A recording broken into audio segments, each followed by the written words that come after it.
June 29th, 1982. Wow.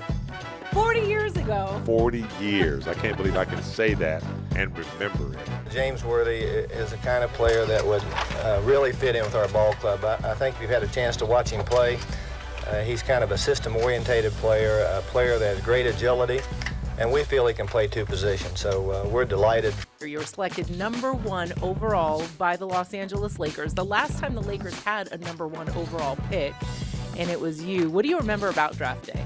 So 40 years ago, Jamie, it was a life changer. Coming to a team that was already successful.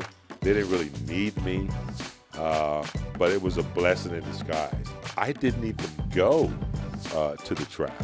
When the Lakers came up, Chick Hearn was there, and he picked up the phone and he said, the Lakers are going to choose James Worthy. And where are you watching this? I was in Chapel Hill. I was in summer school, and I had a final exam. And Coach Smith said, do you really want to go? I said, not really, because I already knew that the Lakers were going to draft me. Okay. I kind of had an idea. Plus, I had a professor that was like, he was really strict. He was not going to let me out of this exam. So I played it like that and didn't even have to go. How'd you do on the exam? I got a C+.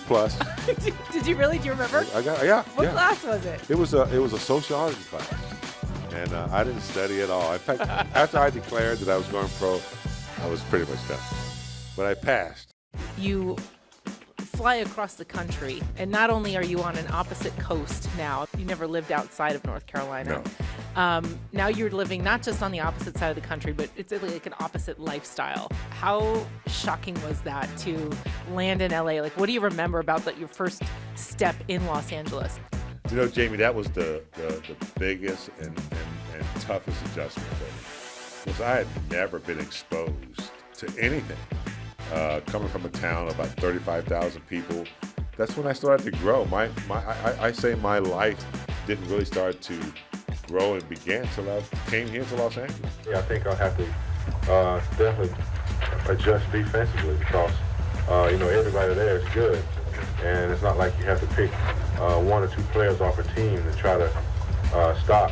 So this kid from Gastonia, a little bit introverted, a little bit awkward. You step into the gym at the Lakers facility for the first time. Like, do you remember who you practiced with or who you practiced in front of? When I came into the first week, I came into the gym confident, not arrogant.